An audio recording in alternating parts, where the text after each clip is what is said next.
السلام علیکم ورحمۃ اللہ وبرکاتہ۔ ناظرین، استقبال ہے فکر خبر اسٹوڈیو میں، میں رضوان احمد ندوی ملکی اور عالمی اہم اور خاص خبروں کے ساتھ۔ تو ناظرین، بڑھتے ہیں خبروں کی تفصیلات کی طرف۔ ملک میں میڈیا کا کام اب بس حکومت کی واہ واہی تک ہی محدود رہ گیا ہے۔ حکومت جو کام دیتی ہے، حکومت کی واہ واہی کرنا، حکومت کی تعریف میں قصیدے پڑھنا، اب یہی کام رہ گیا ہے، اور جس طرح کے پروپیگنڈے حکومت کی طرف سے چلائے جا رہے ہیں، اب اسی کو دکھانا جو ہے وہ اب میڈیا کا کام رہ گیا ہے، کیونکہ اب جو بھی شخص صحیح جرنلزم کی کوشش کر رہا ہے، اس پر مقدمہ درج کیا جا رہا ہے۔ یو پی کے کانپور میں جو کچھ ہوا وہ ہم سبھی نے دیکھا، اور اب اس تعلق سے جو ویڈیوز پوسٹ کی گئی تھی، جن میں سے اس تشدد کی سچائی دکھائی گئی تھی، اور دکھایا گیا تھا کہ کس طرح سے مسلم نوجوانوں کو مارا پیٹا جا رہا ہے اور پولیس کی طرف سے کس طرح کا سلوک کیا جا رہا ہے، اس کی کچھ تصاویر، کچھ ویڈیوز جو ہے وہ پوسٹ کی گئی تھی، اور اسی کے الزام میں جو ہے کئی افراد کے خلاف جو ہے وہ FIR درج کی گئی ہے۔ وہ اب ایک اور خبر سامنے آئی ہے کہ ملت ٹائمز کے ایڈیٹر شمس تبریز قاسمی، ان کے خلاف بھی اب FIR درج کی گئی ہے، کیس درج کیا گیا ہے، جس کی معلومات انہوں نے جو ہے ایک ٹویٹ کے ذریعے خود انہوں نے دی ہے۔ ان کا کہنا ہے کہ ان پر مقدمہ درج کیا گیا ہے جو کہ بے بنیاد ہے، اور مجھے خاموش کرنے کی یو پی پولیس کی کوششیں جو ہے وہ کامیاب نہیں ہوں گی، اس طرح کا ٹویٹ جو ہے وہ انہوں نے کیا ہے۔ ویسے آپ کو بتا دیں کہ یو پی پولیس نے کانپور فسادات کے ملزمین کی جو ہے وہ کل تصویریں شائع کی، اور لوگوں سے ان کے بارے میں جانکاری دینے کو بھی کہا گیا ہے، اور یو پی پولیس نے تو پہلے ہی کہا تھا کہ ان لوگوں کے جو ہے وہ مکانات مسمار بھی کیے جائیں گے، اس طرح کی بھی باتیں سامنے آئی تھی۔ اور جن لوگوں کے نام FIR میں درج ہیں، جو نامزد جن کو کیا گیا ہے، وہ سبھی کے سبھی جو ہے مسلم طبقے سے تعلق رکھتے ہیں، ایسی باتیں بھی سامنے آئی ہیں، جبکہ فساد بھڑکانے والے کون تھے ہم سبھی جانتے ہیں۔ اور سب سے بڑی بات یہ ہے کہ اگر نپور شرما کے خلاف بر وقت کارروائی ہوئی ہوتی تو پھر اس احتجاج کی نوبت بھی نہیں آتی، لیکن جب اقتدار پر قابض لوگ ہی جب نفرتوں کے سوداگر بنے بیٹھے ہوں تو پھر بھائی چارہ اور محبت کیسے عام ہوگی، یہ بھی ایک سوال ہے۔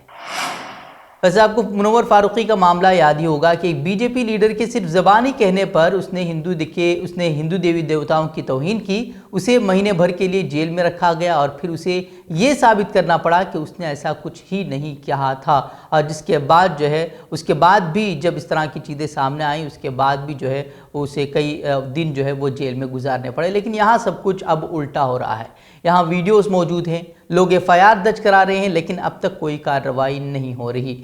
جی ہاں، نپور شرما کے بارے میں ہم بات کر رہے ہیں، صرف انہیں پارٹی سے باہر نکال دیا گیا ہے، لیکن کوئی ان کے خلاف قانونی کارروائی جو ہے وہ ان پر نہیں کی گئی۔ لیکن دوسری طرف وزارت خارجہ کی طرف سے بار بار یہ پیغام عرب ممالک کو دیا جا رہا ہے کہ پیغمبر اسلام کی توہین کرنے والوں کے خلاف سخت سے سخت کارروائی کی جا چکی ہے کا لفظ استعمال کیا جا رہا ہے۔ لیکن سوال یہ ہے کہ یہ کون سی خفیہ کارروائی ہے جس کے بارے میں ہندوستانیوں کو اب تک پتہ نہیں چل پایا ہے۔ جہاں تک ہندوستانیوں کو معلوم ہے وہ یہ ہے کہ اتنی FIR درج ہونے کے باوجود اب تک نہیں نپور شرما کی گرفتاری ہوئی ہے، نہیں جندل کی گرفتاری ہوئی ہے۔ لیکن یہ بات ضرور ہے کہ دہلی پولیس نے فرنج ایلیمنٹ یعنی کہ نپور شرما کے کہنے پر انہیں دھمکیاں دینے کے الزام میں نامعلوم افراد پر تو مقدمہ درج کیا ہے، لیکن کئی لوگوں کی شکایت کے باوجود مذہبی جذبات کو ٹھیس پہنچانے، مذاہب کے درمیان نفرت کو بڑھاوا دینے کے معاملے میں اب تک اتنا سب کچھ ہونے کے بعد بھی کیس درج نہیں کیا گیا ہے۔ ویسے یہ بھی سمجھنے والی بات ہے کہ ایک سیاسی جماعت کب سے ایک ایسا ادارہ بن گئی جو مجرم کو سزا دینے لگ گئی؟ کیا کسی پارٹی کا اپنے کارکن کو پارٹی سے نکالنا اسے کیا قانونی کارروائی اب کہا جائے گا؟ یہ ایک عجیب فلسفہ ہے جسے شاید ہم تو سمجھ نہیں پائیں گے۔ ویسے BJP نے جو کچھ کہا ہے سچ ہی کہا ہے کہ مودی جی نے وہ کر دیا ہے جو 70 سال میں کسی نے نہیں کیا۔ واقعی کبھی ایسا ہوا ہی نہیں ہے کہ 70 سال میں کہ کسی پارٹی کے پروپیگنڈے کی وجہ سے ملک کو معافی مانگنی پڑی ہے۔ وہیں BJP ترجمانوں کے ذریعے پیغمبر اسلام محمد صلی اللہ علیہ وسلم کے خلاف نازیبا کلمات کہے جانے کے بعد ہندوستان میں تو ان کے خلاف آوازیں اٹھی ہی تھی، عالمی سطح پر بھی برسر اقتدار طبقے کو سخت تنقید کا سامنا کرنا پڑا ہے۔ یہی وجہ ہے کہ نپور شرما اور نوید کمار جندل کو پارٹی سے معطل کیے جانے کا فیصلہ BJP کو مجبوری میں جو ہے وہ لینا پڑا تھا۔ وہیں BJP کے اس اقدام کے باوجود کئی بین الاقوامی تنظیمیں اور کمپنیاں حکومتیں ان سے ناراض ہیں۔ اس کا اندازہ ساؤتھ ایشیا انڈیکس کے آفیشیل ٹویٹر ہینڈل پر کیے گئے اس پوسٹ سے لگایا جا سکتا ہے، جس میں ایک کمپنی نے اپنے تمام غیر مسلم ملازمین کو ہٹانے کا اعلان کیا ہے۔ ویسے بتا دیں کہ BJP کے ترجمان کے اس حرکت پر جو ہے کئی عرب ممالک نے جو ہے اپنا اعتراض ظاہر کیا ہے، جن میں قطر ہے، کویت ہے، ایران، عمان، سعودی عربیہ، بحرین، اب اس کے بعد جو ہے انڈونیشیا بھی اس میں جڑ گیا، اور جارڈن، اور اس کے ساتھ ہی متحدہ عرب امارات، پاکستان، OIC جو کہ مسلم ممالک کے جو متحدہ پلیٹ فارم ہے اس نے بھی اعتراض ظاہر کیا، اس کے ساتھ ہی مالدیو نے بھی ظاہر کیا ہے، اس کے بعد جو ہے افغانستان کی طرف سے بھی بیان جاری کیا گیا ہے اور کہا گیا ہے کہ وہ پیغمبر اسلام صلی اللہ علیہ وسلم کی شان میں گستاخی کسی بھی صورت قبول نہیں کریں گے، اور انہیں امید ہے کہ ہندوستان ان کے خلاف، ایسے لوگوں کے خلاف جو ہے وہ کارروائی کرے گا۔ ویسے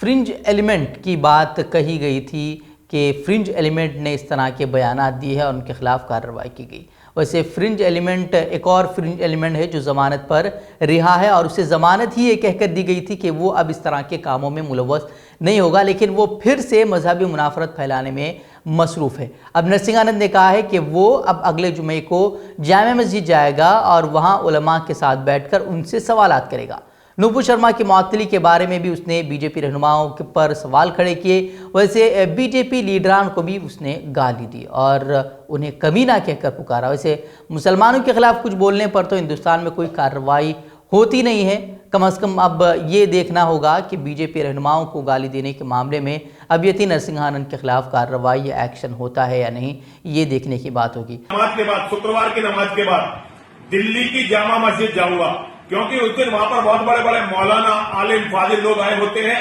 لاکھوں لوگ نماز کے لیے جامع مسجد میں اکٹھے ہوتے ہیں۔ میں وہاں ان لوگوں کو دکھانا چاہتا ہوں کہ جس باتوں کے لیے وہ ہم پر تن سر سے جدا کا فتویٰ دیتے ہیں، وہ ساری کی ساری باتیں ان کی اپنی کتابوں میں لکھی ہوئی ہیں۔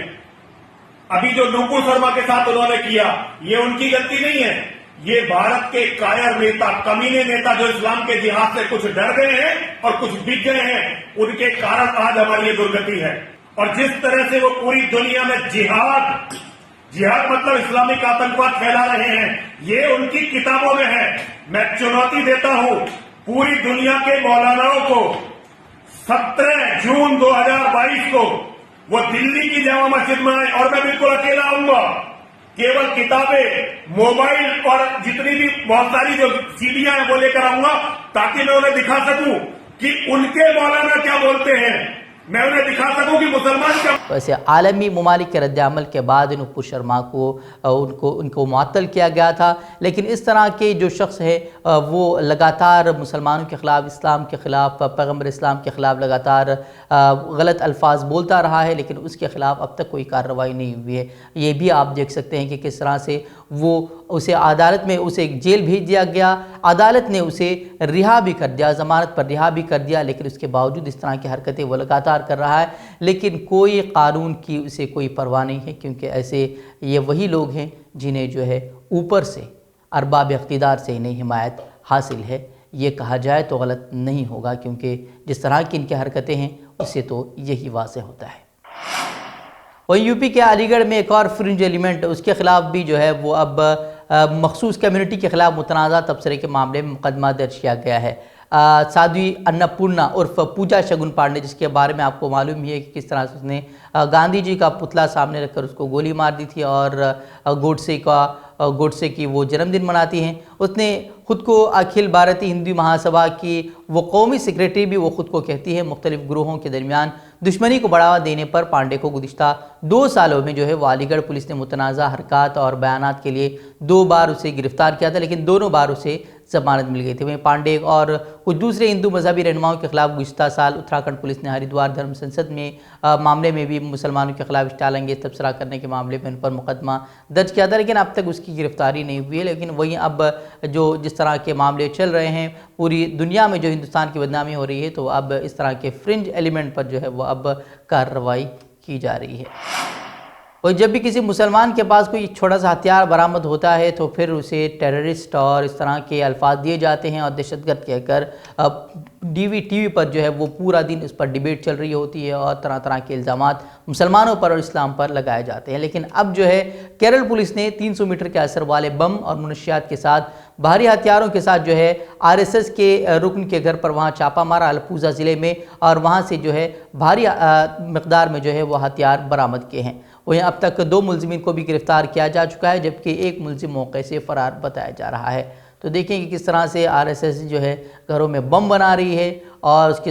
پاس سے ہتھیار برآمد ہو رہے ہیں، لیکن جو ہے وہ اس کے باوجود بھی جو ہے RSS کے خلاف کوئی بولنے کو تیار نہیں ہے۔ وہیں سماجوادی پارٹی کے سینئر لیڈر اعظم خان نے رامپور لوک سبھا سیٹ پر ہونے والے ضمنی انتخابات کے لیے عاصم رضا کے نام کا اعلان کیا، تو ساتھ ہی عوام سے ان کی بھرپور حمایت کی بھی انہوں نے اپیل کی۔ انہوں نے عاصم کی جیت کو یقینی بنانے کی اپیل کرتے ہوئے کہا کہ اگر ذرا سی بھی کوتاہی ہوئی تو میری سیاہ راتیں مزید سیاہ ہو جائیں گے۔ انہوں نے کہا کہ میرے لمحے سالوں میں بدل جائیں گے، میری تکلیف میں اضافہ ہو جائے گا، میرا یقین، میرا بھروسہ